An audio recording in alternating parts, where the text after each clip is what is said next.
Hi, this is Kaisha Moments, ang podcast para sa Chinoy at di Chinoy. Kamusta ka? Ni hao? Hi Pongyos! Kamusta kayo? Ang topic natin ngayon ay long distance relationships. How do we make it work? Okay. Not all long distance relationships are for people. Kasi sa totoo lang, yung relationship nga lang na short distance mahirap na eh. What more kung long distance, di ba? So, how do we make it work? Number 1, open communication. Lalo na sa online dating, importante ang open communication. Kasi kung walang open communication, it would really not work. Number 2, patience. Kasi napaka-challenging talaga ng long distance kasi hindi nyo kasama ang isa't isa. And malayo kayo sa isa't isa. So how do you keep the spark alive? How do you maintain it, right? So, importante yung patience. Number 3, make things spicy in your private life. Wow, spicy. Anong ibig sabihin nun? Well, kasi sa totoo lang, ano ba ang pagkakaiba ng friendship sa relationship? Diba? So, kung lagi lang kayong nag-uusap lang and then walang flirting, walang thrill, ano pang tinatawag yung relationship, di ba? So, importante yon na merong spice sa online relationship nyo. So, kayo na ang mag-decipher kung ano yung how to make it spicy. Di ba? Okay? Number 3, keep the lines open. Kasi sa totoo lang, wala namang kasiguruhan talaga eh. Hindi mo alam kung anong ginagawa niya talaga. Hindi mo alam kung sino yung kasama niya talaga. Paano mo masasabi kung totoo talaga lahat yun, di ba? So, you just keep the lines open. Di ba? Number 4, make a timeline. When are you going to meet? Kasi kung online lang kayo at hindi nyo nakikita yung future together, what's the purpose of having a long distance relationship, right? Diba? So, kailangan meron kayong timeline na when are you going to meet physically? When is he going to visit you? When are you going to visit him? Diba? Importante yun eh. Kasi kung walang timeline, wala kayong motivation na magkita or magkasama, di ba? Number 5 na pala. Make plans. Make plans together. Kasi gusto nyo bang habang buhay long distance kayo? Di ba? So you have to make plans. You have to tell each other na, okay, in 6 months time, I will be going to this. I'm planning to do this. Ganon.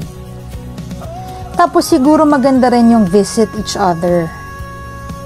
Kasi hindi mo masasabi kung hindi mo makakasama talaga yung tao sa place niya. Alam mo, sa totoo lang, malalaman mo lang talaga ang isang tao na ugali kung kasama mo na siya. Iba talaga yung magkasama kayo. Iba talaga yung physically magkasama kayo. Kasi dun mo na nakikita yung ugali niya, decision making niya, pananaw niya sa buhay, pananaw mo sa buhay. So, importante yun. For the long distance relationship to work, you need to have the same goals. Kasi kung your goals are not the same, that would be the problem. Importante na same goals kayo. Importante na okay din sa families nyo. Diba? Kasi hindi biro ang long distance eh. Nandyan ang yung hindi mo alam kung anong ginagawa niya, or yung time na gusto mo siyang mayakap, gusto mo siyang mahalikan, pero nasa malayo siya. Diba? So, importante that you make goals with each other para it would work. Diba? Ako, I had my experience also with the long distance relationship before, pero it is not for me. Kasi hindi ko kaya ng malayo yung mahal ko sa akin. Importante sa akin yung physical presence ng tao. Kasi gusto ko na nakikita ko siya, nayayakap ko siya, nahahalikan ko siya. Importante kasi yun for me. Pero I always admire the couples who have long distance relationships kasi they really try to make it work. And yung dati kong naireto, long distance sila bago sila kinasal. Imagine, di ba? Kumbaga, yung guy taga Australia, yung babae taga Philippines. So, alam mo yun, kumbaga, it really takes hard work for it to become a marriage. So, nasa tao talaga yan eh. If you are happy with being with somebody na malayo, but you have a goal and later on magkakasama rin kayo, then that's okay, di ba? Kaya nga actually may online dating eh. Kasi actually ang kagandahan ng online dating is that you get to date and then you get to decide if you want to push through with the relationship. So after online dating, if you are far from each other, you get to make that decision if you're going to pursue the relationship or not, di ba? Importante rin na ma-check mo yung lugar ng partner mo. Kasi kung hindi mo rin nakita at puro video call lang kayo, paano mo masasabi kung okay ka dun sa location niya? Paano mo masasabi na you can live in that place? Paano mo masasabi na you can make it work? Diba? So, ang tip ko sa long distance relationships, for it to work is kailangan lagi kayong merong communication. Number 1. Diba?